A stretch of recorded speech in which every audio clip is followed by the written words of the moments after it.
we have the session on industry, innovation, and infrastructure best practices by Mr. Avtar Singh. Mr. Avtar Singh is the professor of practice and director startups and incubation at the North Cap University.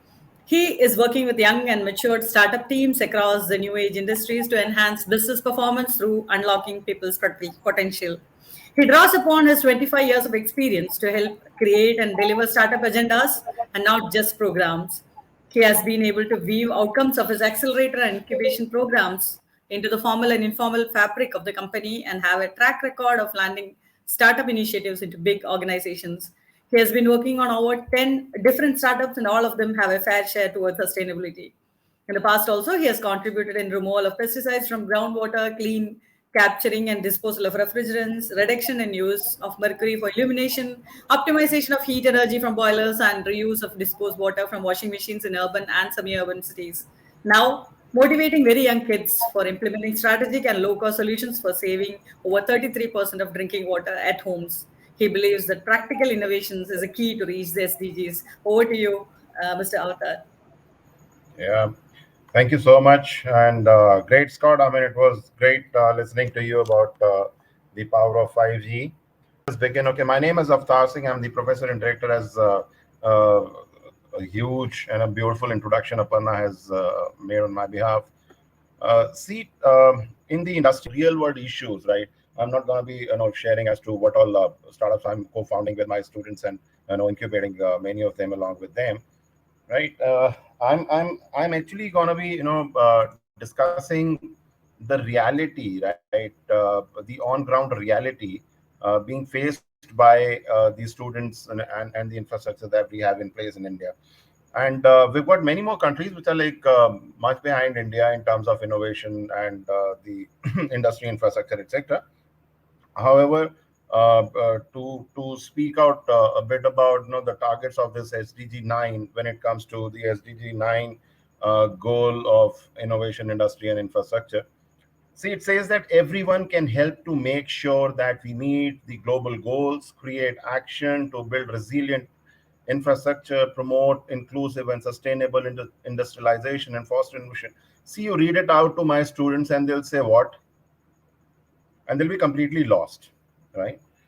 And even if you ask, the other generation, which is like, I mean, prior to them, which is the generation Y, right? They'll also kind of simply say, right, what exactly are we talking about? Then somebody will say, SDG, as a workshop has happened. I mean, you've been through that. You were actually a participant in that. Oh, okay. You're talking about the pollution, etc., etc. So this is the understanding we have in our system about the SDGs, etc. So the reality is that this industry, innovation, and infrastructure, this is the lowest ranked SDG, right, globally in terms of awareness. So first and foremost, what exactly is important is that we are at least aware of this particular target. We don't even understand it, right? So rather than doing that, the first and foremost thing is that in my career, if I do some kind of an innovation, will I get funding? Will it be a business or something like that?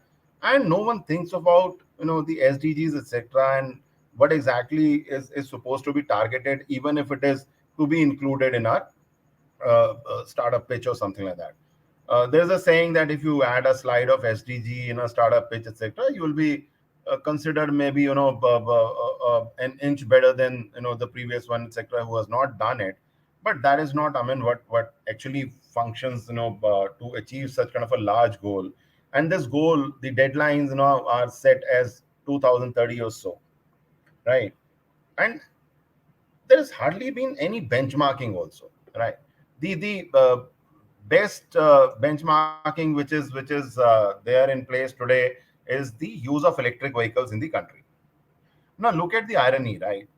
A huge decision of electric vehicle introduction in the country has been taken. On the other hand, we are talking about SDGs.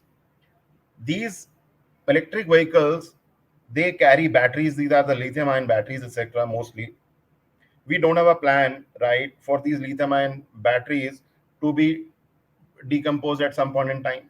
Fine, that is also acceptable. Next part is that we are charging it, through electricity. That electricity is being generated somewhere. That additional electricity is being generated out of a thermal power station. That thermal power station is actually, oozing out some extra carbon somewhere. Ultimately, it is going to be a part of the climate. So I don't know what SDG are we trying to achieve in this case, right? So the benchmarks are pretty poor over here, and maybe some more research and some more implementation of climate friendly kind of resources are supposed to be there. Like in US, right? Tesla was not even allowed to charge its cars. I mean, on conventional electricity, etc. So in the entire town, we had to set up a solar resource or something like that, out of which he had put in some charging stations, and now the Tesla cars are being charged, right, through a solar generation system and all that.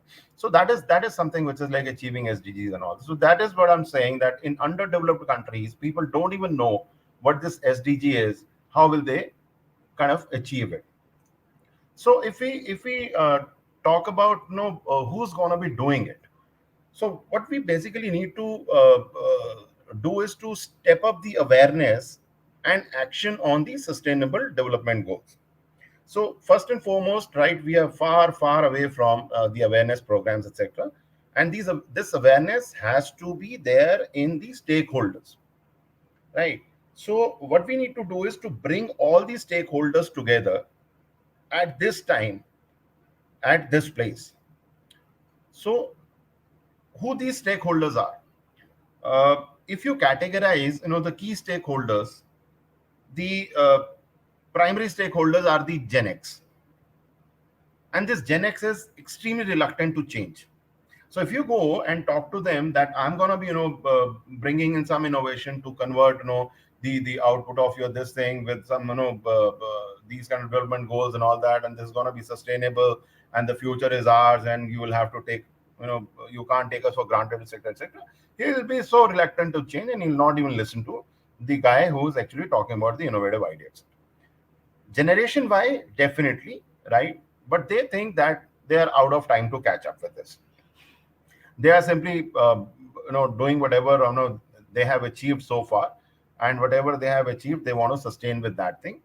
If something constructive can be included in their whatever way of doing things, etc., etc., fine, they may or may not accept it, but they are the key customers, and they are the key supporters as well. Now I'm coming to the generation I am guiding, I'm mentoring day in day out, and that is the Gen Z. This Gen Z is the potential target of the adverse effects of all the issues that are not friendly with life of our people, right, who are in the Gen Z category. So these are the potential targets. They are the most threatened ones, and they are the possible solution providers also. So if the awareness is shared with Gen Z, this definitely is going to be a revolution in a much faster way. So my experience says that we have to target Gen Z to push this agenda forward. Now, what this Gen Z will do? So there are two elements to it. One is innovation, wherein one has an idea, he will build it, and he will monetize it.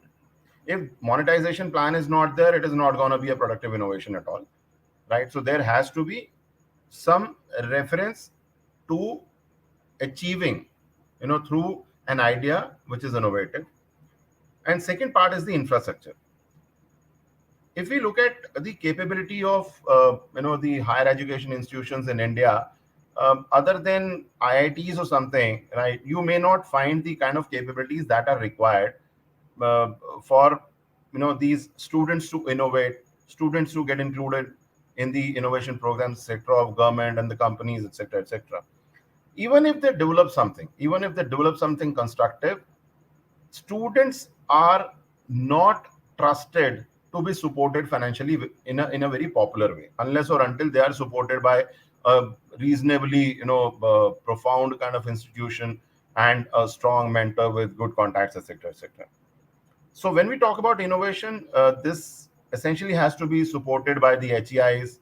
It has to be supported by the companies. It has to be supported by the institutions, etc.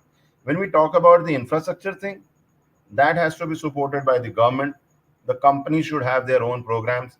And when it comes to the financial part of it, the financial institutions, which are actually related with the startup programs, etc., they have to be very, very open to support the innovations of this generation Z. Once these two things are achieved, the formal as well as informal industry, as Ananya was saying, right, about the frugal innovation, etc., that the informal part, which is a major GDP, building kind of subset of the industry, right, which is actually informal, which is generally not included in the key number or the maybe formal number of GDP, etc., and the formal industry also. So this Gen Z will definitely address the issue and achieve what is there in the SDG9 innovation, industry, and infrastructure part of it. So if we simply say, if we offer this springboard to the generation Z, right, what industry needs to do? Now I'm coming to, as to what exactly should be the best practice. The industry should simply set a popular KPI. So across industries, there has to be a common KPI index and there has to be a gap analysis. The industry has to be very vocal about the gap and it has to be publicized in a very common kind of domain, that whosoever wants to use this case is aware as to what industry is suffering from what kind of a gap. So simple KPIs and the gap analysis has to be published and it has to be available in the common domain. This will set the goals in some tangible fashion.